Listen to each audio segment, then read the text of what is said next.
Hey everyone, it's me Mel. I just want to start off by saying Happy New Year to everyone. I hope you're keeping safe and well. And yeah, I seem like a broken record, but I just want to say thank you so much for all the love and support I've been shown since I started this channel. I started it back in November of last year, and yeah, it's just been so positive since I started. I've just received so many messages from people, people that do know me, people that don't, people that reached out for a little bit of support. And yeah, that was my whole intention, with starting this channel, was to reach out to anyone, that may be struggling, maybe feeling like someone doesn't understand what they've gone through or are going through right now. And I just want to be that support to someone. If I can just help anyone out there, that would be amazing. So yeah, thank you again.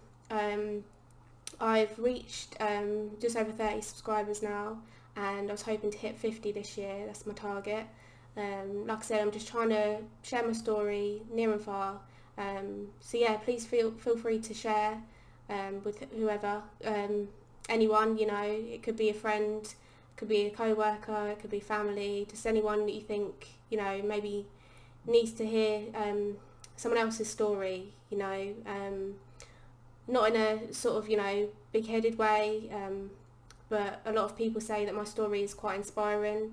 I have been through a lot. Obviously I'm sharing it with you all, and yeah, just if I can help anyone out there, then yeah, that would just mean the world to me.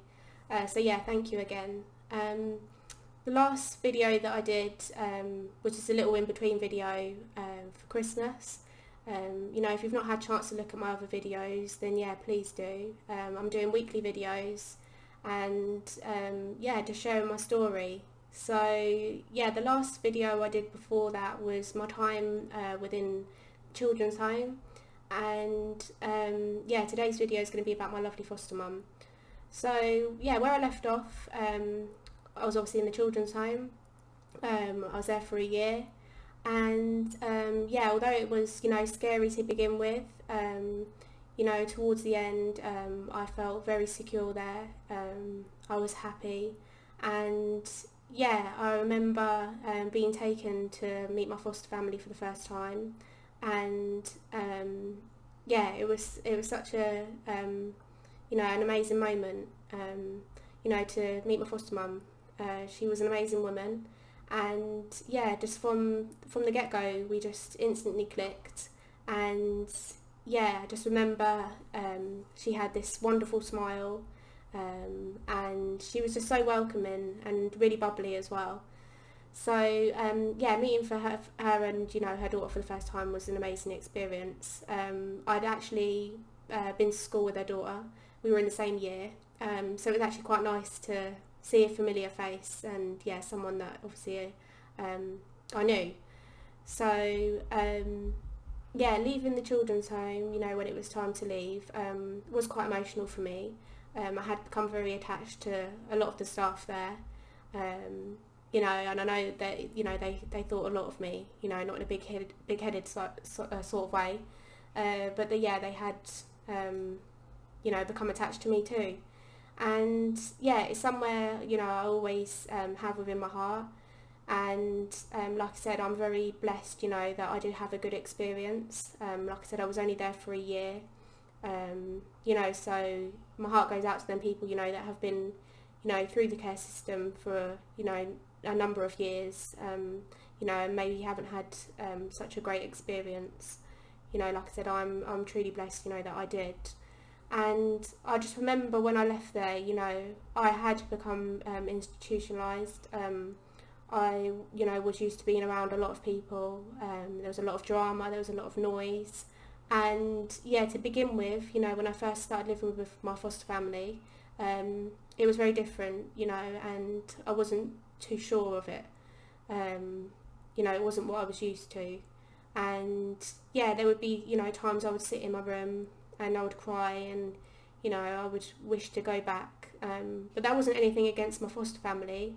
It's just because I was used to that hustle and bustle, like I said, the noise, and just being surrounded by lots of people. So to go to a family home where it was just the three of us, it was quite a change.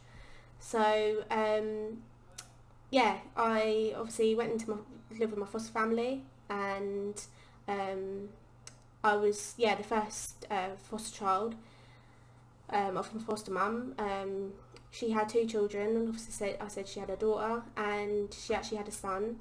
And unfortunately, he passed away. I think it was a few years prior to me living with them, where he'd had an accident. And I feel like maybe she went on to become a foster carer because she wanted to fill that sort of gap. Maybe give something back, or occupy her mind with something. And me looking back now, I think that was the best decision that she made, because she definitely impacted my life, for a lot of good reasons.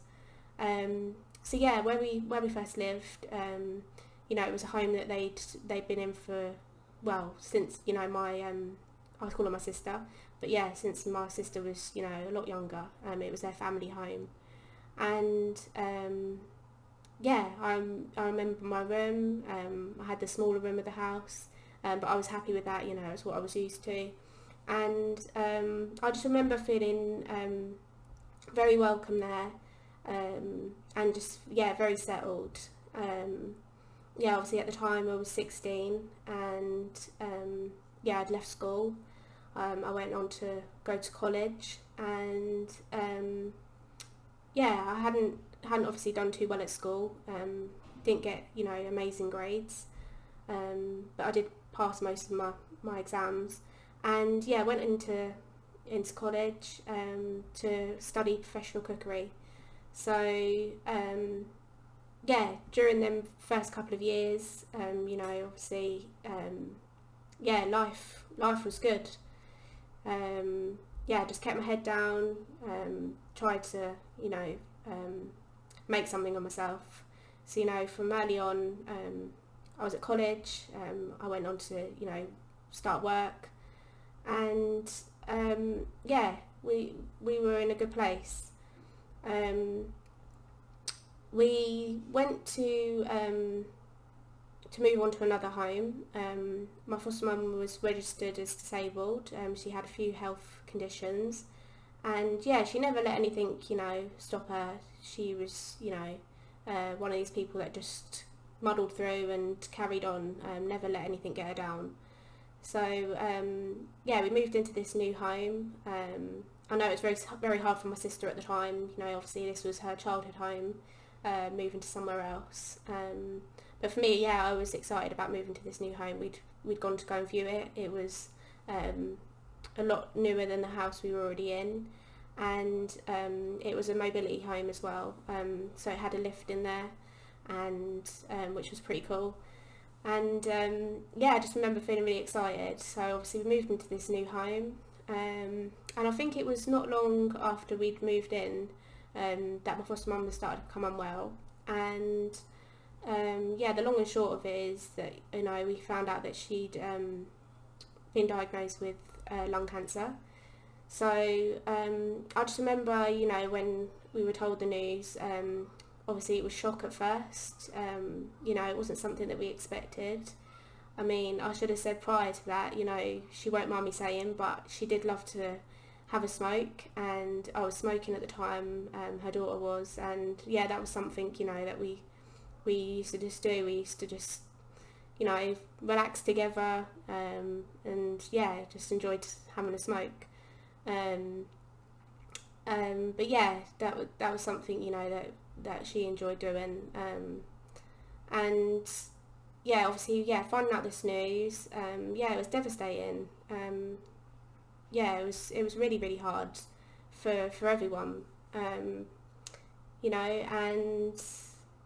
me at the time, I automatically I thought the worst. But like I said, my foster mum, she never let anything get her down, and to her, the battle was on. She was gonna keep fighting through, and that's what she did. She battled through. She had some chemo. She had radiotherapy, and she wanted to make it to her 50th birthday. During that time, she managed to go into remission. I just remember, being told that news, we were elated. In our eyes, the cancer had gone. And yeah, celebrating her 50th, what a night. It was amazing. Unfortunately she'd lost her hair having the chemo, but she was always known for her lovely blonde hair.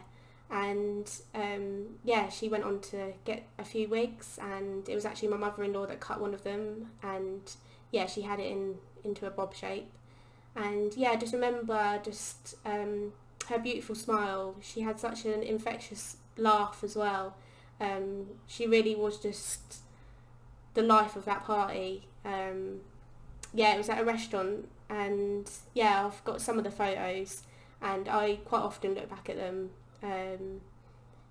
She had this lovely purple dress on, and like I said, her hair was this, beautiful blonde hair, and yeah, she was just loving life.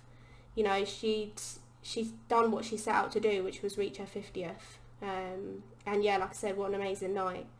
So I'm not sure on timings, but a little while after, she started to become unwell again. And yeah, we've been told that the cancer returned. And yeah, I remember the doctor coming round to the house, and that's when he actually gave her the news that the cancer had become terminal. And I just remember, it just being very emotional. It wasn't anything, that we'd expected. She'd gone on battling for, 18 months. And it was a real shock and a big blow. So as always, she didn't let it get her down. But I think it was around about the beginning of December in 2010 that she started to deteriorate. She'd obviously been told that it was terminal. The cancer had spread, and it had spread into her liver, into her brain. And I just remember, to me, she was still this amazing woman, but obviously with this disease, it did begin to take over with, a little bit with her personality.